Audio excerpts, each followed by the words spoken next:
प्रणाम जी प्रणाम। चलो सीधे बैठेंगे।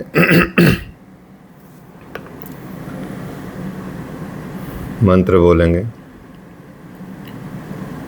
वसुदेव सुतं देवं कंसचाणूरमर्दनं देवकी परमानन्दं कृष्णं वन्दे जगद्गुरुम्। ओम शांति शांति शांति। Relax, gently open your eyes.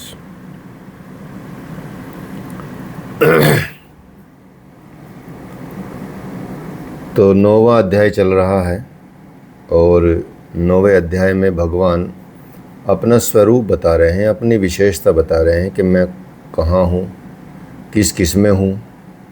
तो वही आगे यहाँ बताते हैं भगवान। गतिर भर्ता प्रभु साक्षी निवास शरणम सुहृत प्रभव प्रलय स्थानम निधानम बीजम व्ययम। कि हे अर्जुन, गति का मतलब होता है प्राप्त होने योग्य परम गति। गति मतलब प्राप्त होने योग्य परम गति को गति कहा गया है। भर्ता का मतलब होता है भरण पोषण करने वाला, अर्थात सबका स्वामी। भरण पोषण करने वाला, सबका स्वामी। ठीक है। साक्षी मतलब दृष्टा रूप में जो स्थित है वह साक्षी होता है, अर्थात वो सबको देखने वाला होता है और सबको जानने वाला होता है। सबका वास स्थान वही होता है। शरण लेने के योग्य भी वही है। अकारण वो प्रेम करता है, उसके प्रेम का कोई कारण नहीं होता, प्रेमी मित्र होता है। उत्पत्ति और प्रलय दोनों में, अर्थात शुभ और अशुभ संस्कारों का विलय और अविनाशी कारण भगवान बोलते हैं कि वो सब मैं ही हूँ। साक्षी भी मैं ही हूँ, गति भी मैं ही हूँ, भर्ता भी मैं ही हूँ और दृष्टा रूप में रहने वाला, स्थित रहने वाला भी मैं ही हूँ।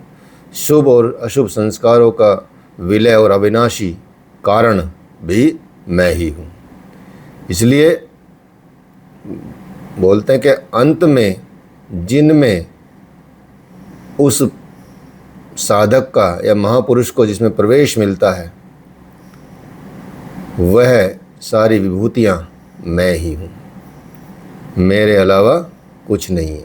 अर्थात संपूर्णता से मैं ही हूँ। ये सारी सृष्टि, सारा समाज, सारा संसार, सारा ब्रह्मांड जो गतिमान हो रहा है, जिसका भरण पोषण हो रहा है, जिससे जो शक्ति मिलती है वो मुझसे मिलती है, वो मैं ही हूँ, एकमात्र परमात्मा।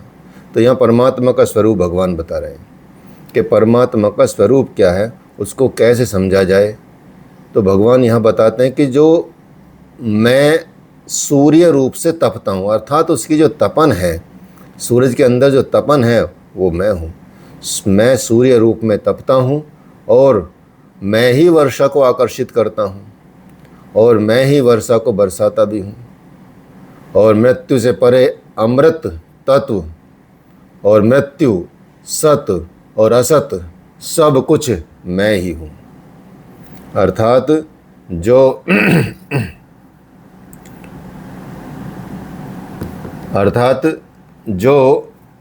प्रकाश या परम प्रकाश जो दिखता है या जो जिससे परम प्रकाश आता है वो सूर्य मैं ही हूँ।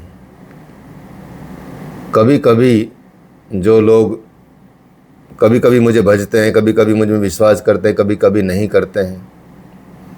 कभी कभी भजने वाले मुझे असत मान बैठते हैं, तो वे मृत्यु को प्राप्त होते हैं, अर्थात वो जन्म मरण के चक्कर में पड़े रहते हैं, क्योंकि उनकी दृष्टि एक नहीं हो पाती। वो उनकी जो भक्ति है वो एकात्म को प्राप्त नहीं कर पाती, वो एकत्व को प्राप्त नहीं कर पाती, वो अनेक उसमें भटकती रहती है। इसलिए वो अनेक जन्मों में भटकते रहते हैं, भगवान ये बताते हैं। तो भगवान जैसे जैसे यहाँ अपने स्वरूप को बता रहे हैं ऐसे आगे भी भगवान अपने स्वरूप को दर्शाएंगे, बताएंगे, और कहाँ कहाँ आप उनको अनुभव कर सकते हैं वो बताएंगे। ठीक है। त्रयविधा माम सोमपहा पूत पापा यज्ञरिष्ट्वा स्वर्गतिम प्रार्थन्ते ते पुण्यमासाद्य सुरेंद्रलोक मश्यन्ति दिव्यान दिवी देवभोगान। भगवान बताते हैं कि आराधना विद्या के जो तीनों अंग हैं, आराधना विद्या के जो तीनों अंग है, जिसको तीनों अंग मतलब तीनों वेद, ठीक है, जहाँ आराधना बताई गई है, विद्या का स्वरूप बताया गया, कैसे यज्ञ करना है, कैसे उसके मंत्रों का उच्चारण करना है, किस तरह से उसको समझना है, देवी देवताओं की पूजा करनी है। तो वही आराधना और विद्या के जो तीन रूप हैं, तीन रूप क्या, ऋग्वेद, सामवेद, यजुर्वेद, अर्थात जो भी आपकी पूजा पाठ पद्धति होती है वो सब यहीं से आती है। यज्ञ में जो मंत्र बोले जाते हैं, जो देवताओं की पूजा पाठ में जो मंत्र बोले जाते हैं, जिस गायन से बोले जाते हैं वो सामवेद से आता है। ठीक है। जैसी स्तुति करनी चाहिए वो ऋग्वेद में है, और यज्ञ कैसे करे वो यजुर्वेद में है। ठीक है। तो ये तीनों बताए हैं भगवान ने कि आराधना विद्या के ये तीनों अंग, ऋक, साम और यजुर, मतलब प्रार्थना, समत्व की प्रक्रिया और यजन का आचरण करने वाले। सोम मतलब चंद्रमा के क्षीण प्रकाश को पाने वाले वो लोग, पाप से मुक्त होकर पवित्र पुरुष उसी यज्ञ, जो यज्ञ किया जा रहा है, उस यज्ञ कैसा यज्ञ, जो निर्धारित प्रक्रिया के द्वारा यज्ञ किया जाता है। और यदि उस यज्ञ में जो यज्ञ कर रहे हैं, जो पूजा पाठ कर रहे हैं, जो आराधना कर रहे हैं, मुझे इष्ट रूप में पूज कर जो स्वर्ग की कामना करते हैं, तो उनको स्वर्ग की प्रार्थना करते हैं, उनको स्वर्ग प्राप्त हो जाता है। ऐसा नहीं कि उनको स्वर्ग प्राप्त नहीं होता, उनको स्वर्ग प्राप्त हो जाता है। लेकिन ये सत्य कामना नहीं है। स्वर्ग को प्राप्त कर लेना कोई इतनी बड़ी बात नहीं है। वो तो विधि विधान से करोगे और मुझको पूज कर करोगे तो मैं वो ही दूंगा, कोई दिक्कत नहीं। लेकिन सबसे बड़ी बात है कि वो कामना जो है वो एक लिमिटेड टाइम के लिए मिलती है। वो जो उपलब्धि मिलती है वो एक लिमिटेड टाइम के लिए मिलती है, उसके बाद वो मृत्यु को प्राप्त होते हैं, फिर उसका पुनर्जन्म होता है। तो वे पूजते ही मुझे हैं, उसी निर्धारित विधि से पूजते हैं, लेकिन बदले में क्या चाहते हैं, स्वर्ग। बदले में क्या चाहते हैं, धन। बदले में क्या चाहते हैं, ऐश्वर्य। बदले में क्या चाहते हैं, अपना मान सम्मान। बदले में मुझे नहीं चाहते, बस सारी दुनिया चाह लेंगे, लेकिन मेरी पूजा कर रहे हैं, कोई दिक्कत नहीं है, मुझे ही पूज रहे हैं किसी भी रूप में। देवताओं की पूजा करना भी मेरी ही पूजा है, लेकिन वे पुरुष अपने पुण्य के फलस्वरूप इंद्र को प्राप्त होकर स्वर्ग के देवताओं के दिव्य भोग भोगते हैं। और वो भोग भी उन्हें मैं ही देता हूँ, ऐसा नहीं कि उनको कोई और देता है, क्योंकि वो जिसके लिए उन्होंने प्रयास किया, जिनकी कामना उन्होंने की, वो मिल जाएंगे, कोई दिक्कत नहीं। अगर उस कामना में वो मुझको चाह लेंगे तो उनको तो मैं भी मिल जाऊंगा, लेकिन वो उतना समझ नहीं पाते। ते तम भुक्तवा स्वर्गलोकम विशालम क्षीणे पुण्ये मृत्युलोकम विशन्ति एवं त्रियम धर्मनु प्रपन्ना गता गतम काम कामा लभन्ते। भगवान बता रहे हैं कि भैया जब क्रेडिट कार्ड की लिमिट खत्म हो जाएगी तो फिर औकात पे आ जाओगे। ठीक है, यही बता रहे हैं कि गए पैसे ख़त्म अकाउंट में, फिर वापस चलो भाई फिर से कमाते हैं। ऐसो आराम कर ली, पैसे ख़त्म हो गए तो वापस आ गए, फिर घर में आके कमाएंगे। तो भगवान बता रहे हैं कि उस विशाल स्वर्ग को भोग कर, जब ये विशाल स्वर्ग आप भोग लोगे, जितने पुण्य कमाए आपने, वो पुण्य वहाँ उस भोग में समाप्त होते हैं। अर्थात जो आपने अच्छे कर्म किए, जो आपने पुण्य कमाए, उन पुण्यों से आपने स्वर्ग की प्राप्ति कर ली। स्वर्ग की प्राप्ति जब कर ली तो जब जितना आप वहाँ समय बिताएंगे, आपके पुण्य खत्म होते चले जाएंगे, क्योंकि उसी पुण्य के भाग से आपको स्वर्ग मिला है। तो उस विशाल स्वर्ग को भोग कर भगवान बताते हैं कि पुण्य क्षीण होने पर मृत्युलोक, अर्थात फिर से जन्म मृत्यु प्राप्त होते हैं, फिर से मृत्यु लोक में आता है, फिर मनुष्य लोक में आ जाता है। तो इस तरह से त्रिय धर्मम, प्रार्थना, समत्व और यजन की इन 3 विधियों से एक ही यज्ञ का अनुष्ठान करने वाले मेरी शरण में भी कामना वाले पुरुष बार बार आने जाने का, पुनर्जन्म प्राप्त होने का काम करते रहते हैं, किंतु उनका मूल नाश नहीं होता, क्योंकि इस पथ में बीज का नाश नहीं है। वो मिलता है, लेकिन किसी भी प्रकार की कामना यदि कोई नहीं करते तो उन्हें क्या मिलता है? उन्हें परमात्मा मिलते हैं।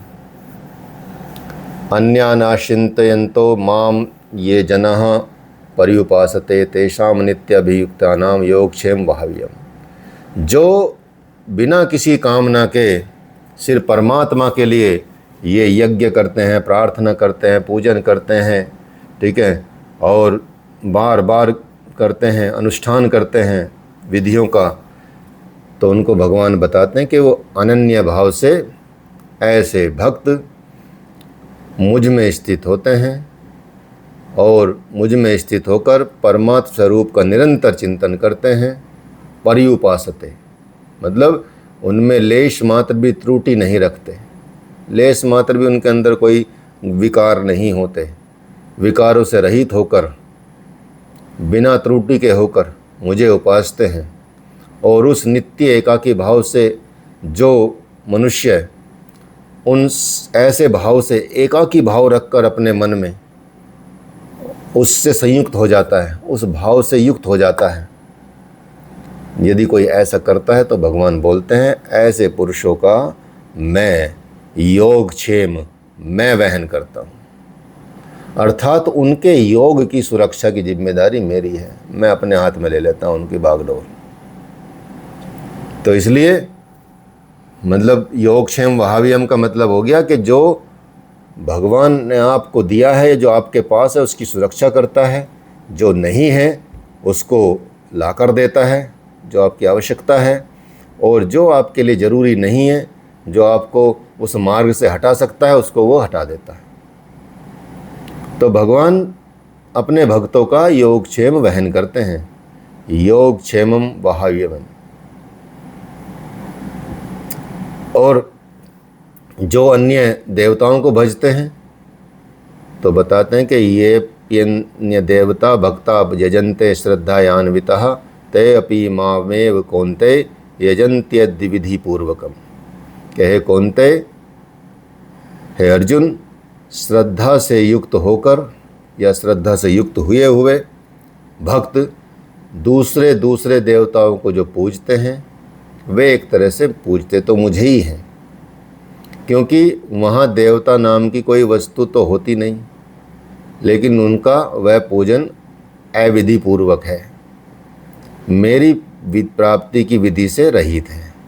अर्थात वो जो पूजन करते हैं देवताओं का, वो देवताओं को पाने की विधि से करते हैं, इसलिए वो विधि जो है वो अविधि पूर्वक है, वो पूजन जो अविधि पूर्वक है, मेरी प्राप्ति की वो विधि नहीं है। उससे विकार थोड़े थोड़े जाते ज़रूर हैं, ठीक है, उससे चीज़ें आती ज़रूर हैं थोड़ी थोड़ी, लेकिन ऐसा नहीं कि वो मुझे प्राप्त कर लेते हैं। तो भगवान यही बताते हैं कि अर्जुन, जो श्रद्धा से दूसरे दूसरे देवताओं को पूजते हैं वो वैसे तो मुझे ही पूजते हैं, लेकिन वो विधि अविधि पूर्वक है। वहाँ देवताओं का नाम की सक्षम की कोई वस्तु नहीं है, क्योंकि उनको भी शक्ति मैं ही दे रहा हूँ, उसकी प्राप्ति की विधि गलत है। अब यहाँ प्रश्न ये उठता है कि जब वे भी आपको ही पूछते हैं दूसरे रूप में, दूसरे वेरिएशन अलग मान लीजिए, ठीक है, डिफरेंट वेरिएशन हो गया, और फल भी मिलता ही है, तो उसमें दोष क्या है? जब उनके पूजने से फल मिल ही रहा है तो फिर दोष क्या है? तो भगवान बोलते हैं कि अहम ही सर्व यज्ञानाम भोक्ता च प्रभुरेव च न तु माम भी जानन्ति तत्वेनात्विष्यवन्ति ते। कि संपूर्ण यज्ञों का भोक्ता, जितने भी यज्ञ होते हैं यज्ञ जिसमें विलय होते हैं, यज्ञ के परिणाम में जो मिलता है वो मैं हूँ और स्वामी भी मैं ही हूँ। लेकिन वे मुझे तत्व से भली प्रकार नहीं जानते, क्योंकि उनकी दृष्टि उस वक्त कुछ और होती है। जब वो उस यज्ञ का पूजन करते हैं, जब वो उस चीज़ का पूजन करते हैं, तो ये तो सच है कि यज्ञ का परिणाम में जो मिलता वो भी मैं ही हूँ, मिलता उनको, स्वामी भी मैं ही हूँ यज्ञ का। लेकिन वो तत्व के रूप में ना जानकर सिर्फ एक फिजिकल रूप में जानते हैं कि इससे वो प्राप्त करना चाहते हैं, इसलिए च्यवंती गिरते हैं, नीचे गिरते हैं। अर्थात वे कभी अन्य देवताओं में गिरते हैं और तत्व से कभी, जब तक उसको नहीं जान पाएंगे तो वो कामनाओं से भी गिरते हैं। अर्थात आपकी कामना ही बनी रहती है और कामना बनी रहेगी तो पूर्ति होती रहेगी। भगवान ऐसे नहीं करते कि पूर्ति नहीं करते, लेकिन भगवान बता रहे हैं कि वो फिर जन्म और मृत्यु के चक्कर में ही पड़े रहते हैं। वो मतलब फिर उनको चाहे वो स्वर्ग भी प्राप्त कर लें, स्वर्ग में पुण्य खत्म हो जाएंगे, फिर नीचे आ जाएंगे। स्वर्ग तो बड़ी बात है, भगवान तो सब देते हैं, यज्ञों से भी सब देते हैं, ठीक है। इसलिए यज्ञ जो किए जाते थे और आज भी जो किए जाते हैं यज्ञ, ठीक है, हमारे यहाँ तो दैनिक यज्ञ का प्रावधान है, ठीक है। अग्निहोत्र यज्ञ रोज़ आप कर सकते हैं घर में, ठीक है। छोटा सा यज्ञ होता है 5 मिनट का, शुद्धता के साथ यदि करें तो आप देखेंगे कि आप में कितनी ऊर्जा आ जाएगी, आपके घर में कितनी ऊर्जावान शक्ति का प्रवेश हो जाएगा, गलत एनर्जी भाग जाएंगी, नेगेटिविटी भाग जाएगी। रोज़ शाम को आप जो भी विधि बताई गई है, थोड़ी सामग्री होती है, आजकल तो बने बनाए भी आते हैं, ठीक है। बने बनाए की जगह खुद बनाएं, क्योंकि आप बनाएंगे तो शुद्धता रहेगी। आप सामग्री का खुद निर्माण करें, कहीं से अच्छा सा घी ढूंढ के लाएं, शुद्ध देशी गाय का घी ढूंढ के लाएं, ठीक है। 1-2 मंत्र जो भी उसमें उच्चारित किए जाते हैं उनको तो अच्छे से उच्चारित कर लें, अच्छे से कर लें। शाम को नहा धो के अच्छे से, या जिस वक्त भी आपको करना है, जो विधि बताई गई है उसके हिसाब से रोज़ दैनिक यज्ञ की कहानी है। कभी कभी 6 महीने में, 3 महीने में एक बड़े यज्ञ का प्रावधान रख लें अपने, चाहे जन्मदिन पे रख लें, चाहे शादी की सालगिरह जिनकी शादी हुई है उस पर रख लें, चाहे किसी पुण्यतिथि पे रख लें, ठीक है। ऐसे घरों में जो चीज़ें होती हैं, ऐसे बहाने की बात होती है, तो तब पंडित जी को अच्छी दक्षिणा देके उनको विदा करें, अच्छे पंडित को बुलाएं, सही शुद्ध सामग्री का प्रयोग करें और आप देखेंगे कि आप जो चाहिए वो मिल जाएगा। भगवान ये बता रहे हैं, और मिलता ही है। स्वर्ग की कामना से भी स्वर्ग भी मिल जाता है, ठीक है। तो यही बता रहे हैं कि वे फिर देवताओं में गिरते हैं, अर्थात उनको देवता प्राप्त होते हैं और देवता फिर उनकी इच्छा पूर्ति करते हैं। तो वो तो करेंगे क्योंकि वो पुष्ट हो रहे हैं। तो भगवान ने भी कहा है और बाकी अन्य शास्त्रों में भी कहा गया है, सभी शास्त्रों में, चाहे वेदों में, उपनिषदों में, आरण्यकों में, ब्राह्मण्स में, ठीक है, उपवेदों में, सब में यही बात की गई कि तुम देवताओं को पुष्ट करो, देवता तुमको पुष्ट करेंगे। सीधी सी बात है। तुम पेड़ को पानी दो, पेड़ तुमको फल देगा, सीधी सी बात है। तुम ईमानदार सरकार को टैक्स दो, सरकार तुम्हारा ध्यान रखेगी, ईमानदार जो होती है उसकी बात कर रहे हैं, ठीक है। ऐसे ही तो होते हैं देवता भी, ये भी गवर्नमेंट ही होती है भगवान की, भगवान के अधिकारी हैं सब।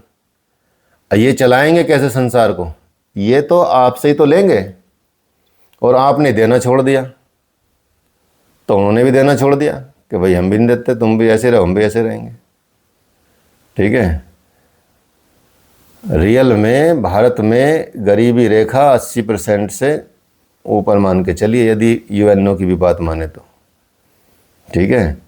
यूएनओ का क्राइटेरिया है कि एक दिन में यदि कोई $2 कमा रहा है तो वो गरीब नहीं होगा, और एक दिन में $2 कमाने वाले भारत में है नहीं, ठीक है। 80% लोग नहीं हैं $2 भी एक दिन में कमा रहे हों। $2 का मतलब होता है लगभग 150-200 रुपये, ठीक है।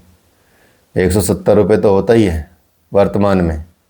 अब यहाँ गरीबी रेखा क्या है, गरीबी रेखा मानने की कि शहर में कोई 700-800 रुपये कमा रहा है तो वो गरीब नहीं माना जाएगा, महीने में, दिन में नहीं, महीने में बता रहा हूँ। और जो गांव में 400-500 रुपये कमा रहा है वो भी गरीब नहीं माना जाएगा। तो और कम कर दो, थोड़ा 200 रुपये कर दो महीने में, तो गरीबी रेखा और नीचे आ जाएगी। सोचो कि बस 1% ही गरीब बचे भारत में, और दुनिया को दिखा सकते हो कि भारत में 1%, क्योंकि हमारा लिमिट ही है। ठीक है, अब मान लिया एफडीए है अमेरिका की, एफडीए ने बोला कि भाई अब से आज से जिसकी डायबिटीज़ मतलब 50 होगी वो डायबिटिक होगा, 50 से ऊपर वाला डायबिटिक होगा। तो सारी दुनिया ही डायबिटीज हो जाएगी, सबको चिंता हो जाएगी, यार डायबिटीज़ बढ़ गई, डायबिटीज़ बढ़ गई। ठीक है, किसने निर्धारित किया? प्राइवेट एजेंसी है कि भाई हाँ 110 होगा तो ये होगा, 150 होगा तो ये होगा। ठीक है, किसने निर्धारित किया? उन्होंने निर्धारित किया ना, यहाँ तो निर्धारित नहीं हुआ। ठीक है, तो सबको चिंता हो गए और डायबिटिक हो गए लोग कि यार हम तो बस अब बॉर्डर लाइन पर जैसे टेस्ट कराते हैं, एजेंसियाँ फ़ोन करती हैं कि जी टेस्ट करा लो, टेस्ट करा लो, कि आपके ये 80 टेस्ट हो जाएंगे और इसमें सिर्फ आपको फीस ली जा रही 2500 रुपये, नहीं तो ये टेस्ट आपके 15,000 में होते हैं। तो आपको लगता है काफ़ी बचत हो रही है, वो नहीं पता चला 2500 भी खर्च हो रहे। ठीक है, बचत कहाँ से हो रही है? जब हम खरीदना चाहेंगे तभी तो बचत हो रही है। ठीक है, अब टेस्ट कराने ही पड़ते हैं लोगों को, क्योंकि भाई खान पीन जीवन स्टाइल ऐसा हो गया है, तो ऐसा वो फिर नियम बना लेते हैं। तो जैसे ही निकालेंगे तो फिर डॉक्टर कंसल्टेशन का फ़ोन आएगा, जी आपकी डायबिटीज़ बढ़ रही है, आपका लिपिड प्रोफाइल ख़राब है, आपका ये थायराइड भी थोड़ा गड़बड़ा चल रहा है। ठीक है, लिमिट्स कहाँ सेट की हुई हैं वही, और हमारा लाइफ स्टाइल भी ऐसा कि हमको तो खुद ही फिर चिंता होने लगती है, यार बड़े बेकार ब्लड टेस्ट आए हैं। ठीक है, मेरे पास इतने फ़ोन आते थे, मैं तो बताता हूँ भैया बद्रीनाथ में बैठा हूँ, भेज दो किसी को। ठीक है, नुके जी एड्रेस बता दो, मैं ये रहा एड्रेस, कुटिया नंबर ये है और बद्रीनाथ है। नुके जी ये सुबह सुबह पहुंच जाएगा, मैं भेज देना सुबह सुबह।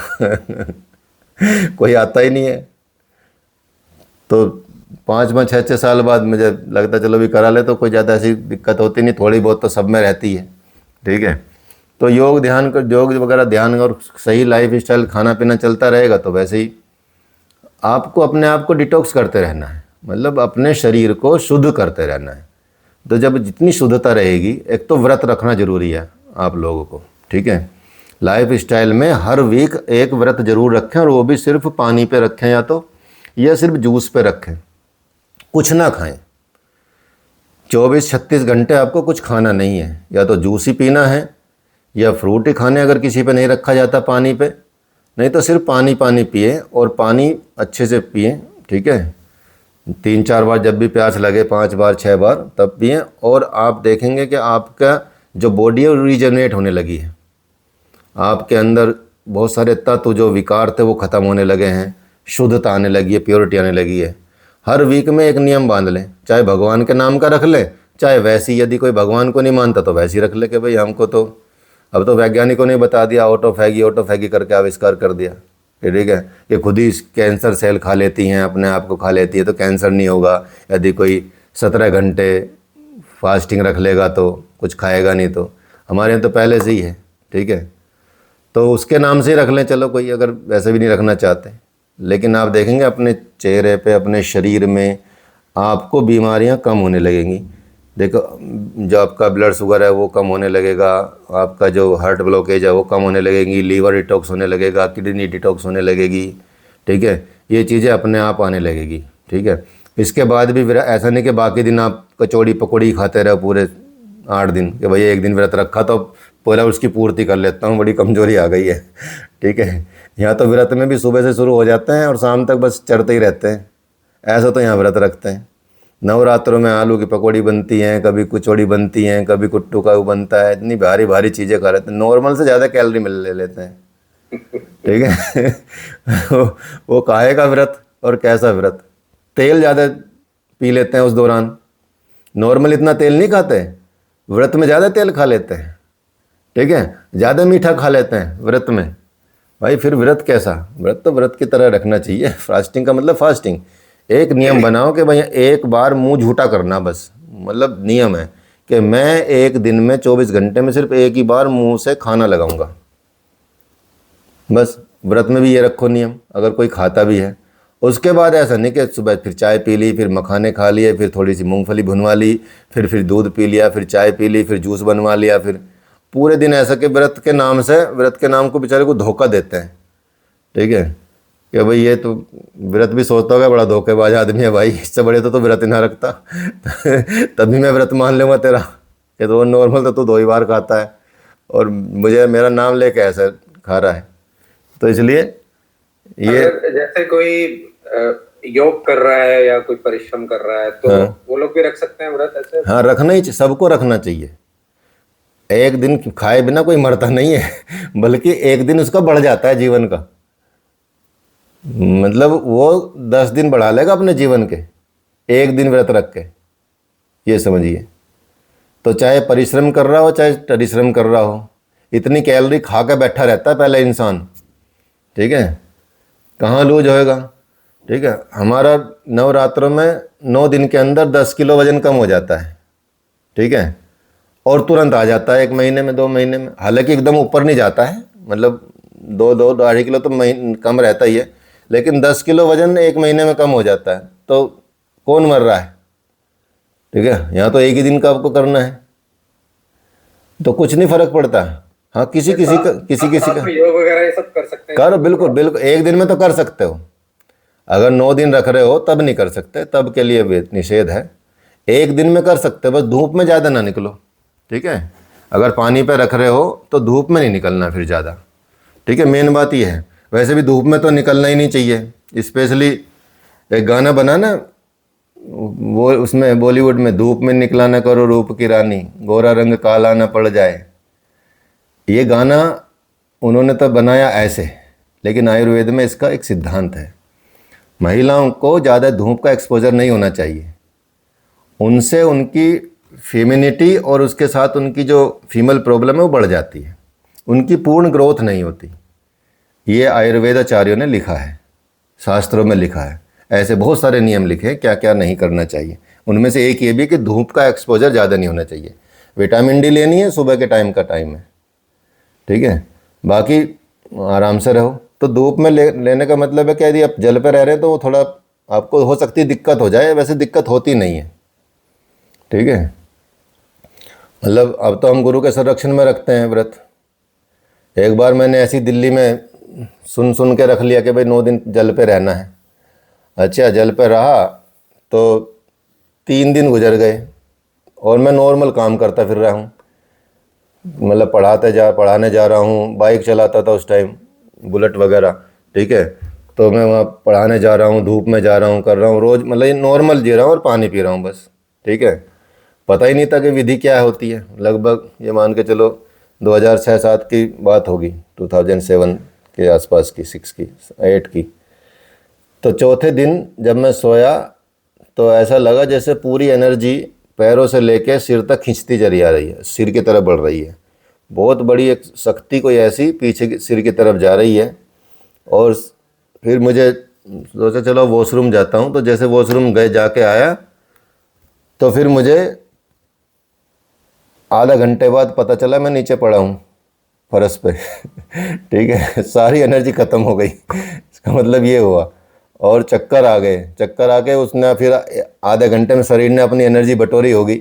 उसके बाद होश आया। होश आने के बाद मुझे लगा अच्छा भाई ये तो गिरा पड़ा हूँ मैं तो सोया नहीं था नीचे। तो शुक्र है चोट वोट नहीं लगी। फिर मैंने सोचा कि अब थोड़ा कुछ खाना शुरू करना चाहिए भाई, ये नहीं रहा जाएगा। ठीक है, सारी विधियाँ नहीं पता थी, अपवित्रता भी थी, मतलब उतना ज़्यादा पवित्रता नहीं थी जैसे होना चाहिए विधि के अनुसार, तो उससे नुकसान हो जाता है, जानकारी नहीं होती। जैसे एक दिन का अगर जैसे हफ्ते में हम रखते हैं, हाँ, तो सिर्फ पानी पे होना चाहिए, साथ में जूस, नारियल पानी, इस टाइप की चीज़ें ले लेनी चाहिए? अगर आपकी कैपेसिटी पानी पे रखने की तो पानी पे रख लो, और यदि कैपेसिटी नारियल पानी पीने की है तो सिर्फ नारियल पानी पे रख सकते हो, और यदि नारियल पानी से भी ज़्यादा चाहिए तो फिर जूस पी सकते हो, और यदि उससे ज़्यादा चाहिए, उससे ज़्यादा कैपेसिटी चाहिए तो आपको मतलब फल खा सकते हो। ठीक है, ऐसे अपने को समझना है कि मैं रह पाता हूँ नहीं रह पाता। कई लोग भूखे नहीं रह पाते, ठीक है, बिल्कुल भी भूख मतलब बर्दाश्त नहीं होती उनको, कई लोगों को ना। तो हमारे मतलब घर में भी जैसे मैं हूँ, मुझे 2 दिन भी खाना नहीं मिलेगा तो मुझे ज़्यादा फ़र्क नहीं पड़ता। यहाँ तक कि पानी भी नहीं मिलेगा मुझे जब भी फ़र्क नहीं पड़ता। कई बार तो मैं भूल जाता हूँ कि पूरे दिन मैंने पानी भी नहीं पिया। ठीक है, तो लेकिन कई लोगों को जो हमारे घर परिवार में ही है, उनको यदि एक वक्त का खाना भी नहीं मिले, सर में दर्द हो गया, ये हो गया, वो हो गया, तो ऐसे लोगों के लिए वो होता है। तो सबका नेचर अलग अलग है, सबकी ग्रोथ अलग अलग है, सबका बॉडी सिस्टम अलग अलग है। तो उस हिसाब से रखें। लेकिन एक वीक में एक बार ऐसा व्रत जरूर रखें, चाहे आप भगवान के नाम पे रख लें, और उस दिन पूरा स्वच्छता के साथ, पवित्रता के साथ स्वच्छ कपड़े धारण करें, अच्छे से नहाएं धोएं और पूजा पाठ करें। ठीक है, या शास्त्र पढ़ें जब भी टाइम मिले। काम करते करते भी आपको सुबह शाम का टाइम मिलता है, रात को भी ऐसे ही करें, और फिर देखिएगा आपके जीवन में बहुत चीज़ें अच्छी होने लगेंगी। मतलब बॉडी डिटॉक्स होने लगेगी। ठीक है, उसके बाद भी ऐसा नहीं कि वो हैवी खाना खाना, सात्विक आहार लेने की ज़्यादा कोशिश करें। एक दिन में, एक वीक में एक बार आप चीट वीट कर सकते हैं, कोई दिक्कत नहीं, जाके पिज्ज़ा विज्ज़ा खा सकते हैं, सब बैलेंस हो जाएगा। ठीक है, जब किसी का ऐसा मन करता है तो ठीक है, कोई दिक्कत नहीं है, लेकिन निभाएं। एक टाइम भी खाना नहीं खा सकते, जैसे रात को खाना खा लिया? नहीं, खाना खाने के बाद फिर वो व्रत नहीं माना जाएगा ना, जिस व्रत के लिए हम बता रहे हैं।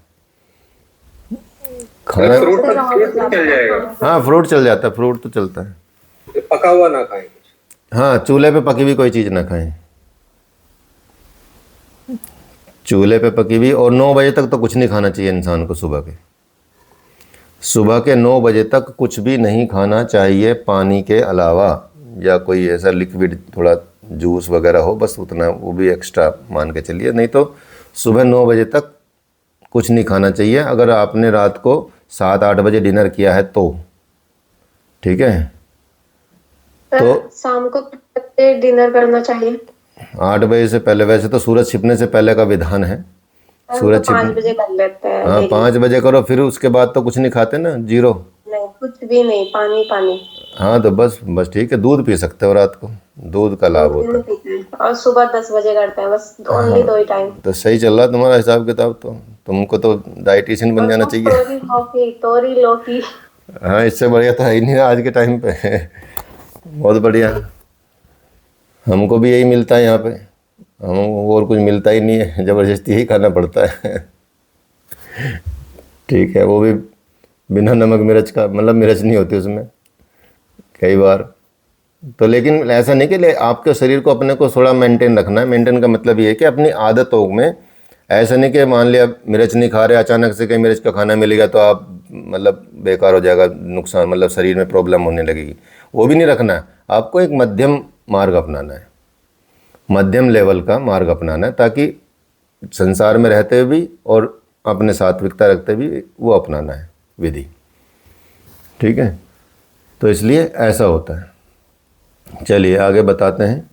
भगवान बता रहे हैं कि भाई ऐसे मैं ही मिलता हूँ, ऐसी बात नहीं है, और जो मुझे तत्व से नहीं जानते वो कामनाओं में गिरते हैं, उनकी कामना पूर्ण होती है। लेकिन यान्ति देवव्रता देवान पितृयंतांति पितृव्रता भूतानि यान्ति भूतेज्या यान्ति मध्या जिनोयपि माम। हे अर्जुन, देवताओं को पूजने वाले किनको प्राप्त होते हैं? देवताओं को प्राप्त होते हैं। देवता हैं तो परिवर्तित सत्ता, वे अपने अच्छे कर्मों से जीवन व्यतीत करते हैं। पितरों को पूजने वाले पितरों को प्राप्त होते हैं, अर्थात अतीत में उलझे रहते हैं। और भूतों को पूजने वाले भूत को प्राप्त होते हैं, अर्थात शरीर धारण करते हैं। और मेरा भक्त मुझे ही प्राप्त होता है, वो मेरा साक्षात स्वरूप होता है, उसका कभी पतन नहीं होता। और इतना ही नहीं, मेरी पूजा का विधान भी बड़ा सरल है, उसमें ज़्यादा लपड़े में नहीं पड़ना। मैं तो इतना सरल तरीके से मैं अपना पूजा का विधान बताता हूँ, कुछ भी आपको लगे। पत्रम पुष्पम फलम तोयम यो में भक्त्या प्रयच्छति तदहम भक्तियुम पहत श्रामी प्रियतात्मनः। कि भक्ति का आरंभ यहीं से होता है कि पत्र हो, पुष्प हो, फूल हो, फल हो, जल हो, जो कोई भी मुझे भक्ति पूर्वक अर्पित करता है, उसके अंदर भक्ति भावना है और मुझे वो अर्पित करता है, मन से अर्पण करने वाला, उस भक्त का मैं सब खा लेता हूँ जो वो मुझे अर्पित करता है, अर्थात स्वीकार करता हूँ, खा लेता हूँ का मतलब स्वीकार कर लेता हूँ। यदि कोई मुझे अपनी भक्ति भाव से, कंप्लीट भक्ति भाव से, भक्ति पूर्वक मुझे अर्पित करता है, मन से अर्पित करता है, मन में ये, हृदय में ये रहता कि मैं भगवान को खिला रहा हूँ, मुझे मिले या ना मिले, लकुलिश की तरह, ठीक है। भगवान फिर डांट के भी खाते हैं। लकुलिश ने तो डांट के खिलाया भगवान को, ये खाए नहीं उससे पहले खुद ही कि मैं नहीं खाऊंगा।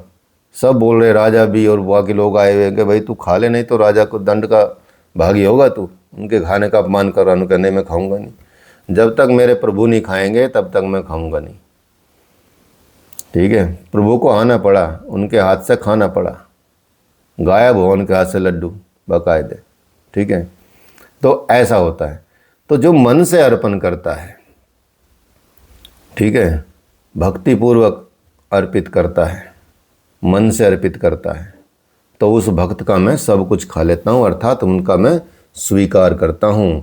इसलिए यत करोसि यद श्रासि यज्ज होसि तदाति यत यत पश्यसि कौन्ते यत तत् कुरुषव मदर्पणम। हे अर्जुन, तू कर्म अर्थात यथार्थ कर्म करता है, जो खाता है, जो हवन करता है, जो समर्पण करता है, जो दान देता है, और मन के साथ इंद्रियों को जो मेरे अनुरूप तपाता है, वो सब मुझे अर्पण करता है, अर्थात मेरे प्रति समर्पित होकर यह सब कर। इसलिए समर्पण करने से योग के क्षेम की जिम्मेदारी मैं लूँगा। तो इसलिए तू भी ये काम कर कि तू कर्म कर। कर्म कैसा? यथार्थ कर्म। यथार्थ कर्म मतलब नियत कर्म, उचित कर्म, ठीक है। जो भी खाता है, जो भी हवन करता है, जो समर्पण करता है, जो दान देता है, वो और जो मेरे अनुसार ही मन और इंद्रियों को तपाता है, वो सब ऐसा करते हुए मुझे अर्पण करेगा, तो मैं उसका योग क्षेम की जिम्मेदारी मैं ले लेता हूँ, उसको कभी परेशानी में नहीं डालता। शुभ अशुभ फलैरेव मोक्ष से कर्म बंधन है संन्यास योग युक्ता माँ विमुक्तो मामुपश्यसि। इस तरह से, इस प्रकार से सर्वस्व के न्यास संन्यास, सर्वस्व के न्यास संन्यास योग से जो युक्त होता है, या अर्जुन तू इस तरह का हो जा, तो शुभ और अशुभ फलदाता कर्मों के बंधन से मुक्त होकर मुझे प्राप्त होगा। यदि तू ऐसा करेगा तो भगवान ने यहाँ यही बताया है कि क्रमबद्ध साधना करनी है। उसका परिणाम क्या होता है? पहले पत्र पुष्प फल जल को पूर्ण श्रद्धा से अर्पित करना है, दूसरे फिर कर्म का आचरण अच्छे करना है, और तीसरा समर्पण करना है। समर्पण के साथ सर्वस्व त्याग करना है, अर्थात सब आपका है भगवान, मेरा कुछ नहीं है। इससे वो क्या होता है? कर्म बंधन से मुक्त हो जाता है, उसको विशेष रूप से मुक्ति मिल जाएगी। तो मुक्ति से मिलेगा क्या? तो बताते हैं कि मुझे प्राप्त होगा। यहाँ मुक्ति और प्राप्ति एक दूसरे के पूरक हैं। मुक्ति मिलना और प्राप्ति होना एक दूसरे की पूरक है, मतलब वही मिलेगा। आपकी प्राप्ति ही मुक्ति है, तो उस प्राप्ति से क्या लाभ होगा? समोहम सर्वभूतेषु न मे देश्योस्ति न प्रियः ये भजन्ति तु माम भक्त्या मयि ते तेषु चाप्यहम्। कि मैं सब भूतों में समान हूँ, सृष्टि में न मेरा कोई प्रिय है न कोई मेरा अप्रिय है, लेकिन जो अनन्य भक्त है वह मुझसे और मैं उसमें हूँ। यही मेरा एकमात्र रिश्ता है। मैं उससे उसमें परिपूर्ण हो जाता हूँ और मुझ में और उसमें कोई अंतर नहीं रह जाता है। तब तो बहुत सारे भाग्यशाली लोग ही उनका भजन करते हैं। भजन करने का अधिकार किसे है? तो भगवान बताते हैं कि भजन कौन कौन कर सकता है। भगवान कहते हैं कि यदि कोई भी अत्यंत दुराचारी व्यक्ति भी अनन्य भाव से, अर्थात अन्य न, मेरे सिवा किसी अन्य वस्तु या देवताओं को न भजकर केवल मुझे निरंतर भजता है तो वो साधु ही मानने योग्य होता है। मतलब भगवान बताते हैं कि चलो मैं पराकाष्ठा बताता हूँ।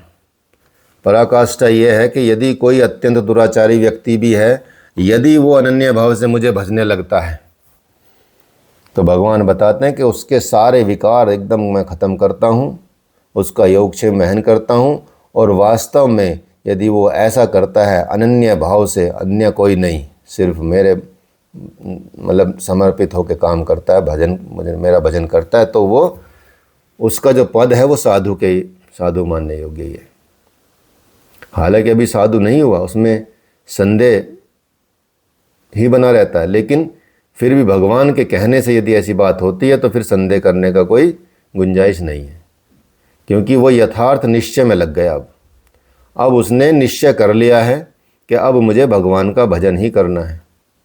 इसलिए भजन आप भी कर सकते हैं, आप मनुष्य हैं, क्योंकि मनुष्य ही यथार्थ निश्चय वाला होता है। गीता जी इसलिए पापियों का उद्धार करती है, वह पथिक है, वो दर्शन दिखाती है, वो रास्ता दिखाती है, गाइड है, आपको गाइडेंस देती है। क्षिप्रम भवती धर्मात्मा शश्वम शांतिम निगच्छति कौन्तेय प्रति जान ही न में भक्त प्रणश्यति। कि इस भजन के प्रभाव से वो दुराचारी भी क्या होता है, शीघ्र ही धर्मात्मा हो जाता है। परम धर्म परमात्मा से वो संयुक्त हो जाता है और हमेशा रहने वाली परम शांति को वो प्राप्त होता है। तो हे कौन्तेय, तो निश्चय पूर्वक सत्य जान, ये सही मान कि ये मेरा भक्त कभी कष्ट नहीं सहता, वो आनंद को प्राप्त करता है और कभी नष्ट नहीं होता। यदि एक जन्म में पार नहीं लगा तो अगले जन्मों में भी वो साधन करके शीघ्र ही परम शांति को प्राप्त हो जाएगा। इसलिए सदाचारी दुराचारी सभी को भजन करने का अधिकार है। इसलिए भगवान ने क्लियर कर दिया, कोई कैसा भी हो भगवान को प्राप्त करने का अधिकारी है। भगवान ने इतना कर दिया, किसी भी स्थिति में हो, किसी भी लेवल पे हो, किसी भी तरह का व्यक्ति हो, कैसा भी हो, लेकिन सबको प्राप्त करने का अधिकार है। भगवान ने कोई भेद ही नहीं किया, सारे भेद मिटा दिए। यहाँ पे कोई ये बोला है कि मेरे भगवान है, कोई मंदिर में जाने को मना करे, कोई किसी को बोले कि तुम ऐसे कैसा है, क्या है, वो चक्कर ख़त्म कर दिया भगवान ने। भगवान ने बोला कि तुम बस मुझे समर्पित हो जाओ। माँ ही पार्थ व्यापश्रित्य श्रेय पीशु पाप योने हैं स्त्रियो वैश्योस्तथा शूद्रोस्तपि यान्ति परागतिम। पार्थ, स्त्री, वैश्य, शूद्र, जो कोई भी पाप योनि वाले भी अगर इनके अलावा भी कोई हो, वे सभी मेरे आश्रित होकर परम गति को प्राप्त होते हैं। समाज में ऐसा समझा जाता है कि भाई स्त्री को नहीं करना, वैश्य को नहीं करना, शूद्र को नहीं करना, या कोई और पाप योनि वालों को ये पूजा पाठ में नहीं शामिल करना। ऐसा कुछ नहीं है। पूजा पाठ अलग चीज़ है, भगवान को प्राप्त करना अलग चीज़ है। तो भगवान ने बोल दिया क्लियर, ये वो जो समाज की बातें हैं वो छोड़ो, मैं बोल रहा हूँ सबको परम गति प्राप्त करने का अधिकार है, सबको मुझे प्राप्त करने का अधिकार है। तो ये जो भगवत गीता है ये मनुष्य मात्र के लिए है, चाहे वो कुछ भी करता हो, कहीं भी पैदा हुआ हो, कहीं भी रहता हो, किसी भी जाति धर्म कास्ट ऊंच नीच सब में कहीं भी हो, सब के लिए भगवत गीता एक समान ही कल्याण का उपदेश करती है। एक समान, कोई भेद नहीं करती, लेश मात्र भी भेद नहीं है। गीता सार्वभौम है, सबका उद्धार करती है, सब पाप योनियों का उद्धार करती है, सबको अधिकार है। तो भगवान भजन करने के लिए प्रोत्साहन करते हैं कि मन मना, कैसा प्रोत्साहन करते हैं कि मन मना भव मद भक्तो। बहुत अच्छा श्लोक है, मन मना भव मद भक्तो मद्याजी माम नमस्कुरु मामे वैश्यस्य युक्त वैवमात्मनः पर मत परायणः। भगवान बोलते हैं कि मेरे में ही मन वाला हो जा, मेरे सिवा दूसरे भाव मन में न आ पाए आपके, मेरा अनन्य भक्त हो जा, अनवरत चिंतन में लग जा, श्रद्धा सहित मेरा ही निरंतर पूजा कर और मेरे को ही नमस्कार कर। इस प्रकार मेरी शरण में हुआ आत्मा को मुझ में एकाकी भाव से स्थित कर। तो यदि ऐसा करेगा तो तू मुझे ही प्राप्त होगा, मेरे साथ तू एकता को प्राप्त कर लेगा, मेरे साथ एकता को प्राप्त कर लेगा। तो भगवान ने बता दिया है यहाँ पे कि एक तो कोई भी भगवान को प्राप्त कर सकता है, और विधि भी बता दी है किस तरह से प्राप्त कर सकते हैं। कोई भेद नहीं किया है, किसी भी श्रेणी का हो, मतलब भगवान ने तो नीचे से नीचे की श्रेणी को बता दिया।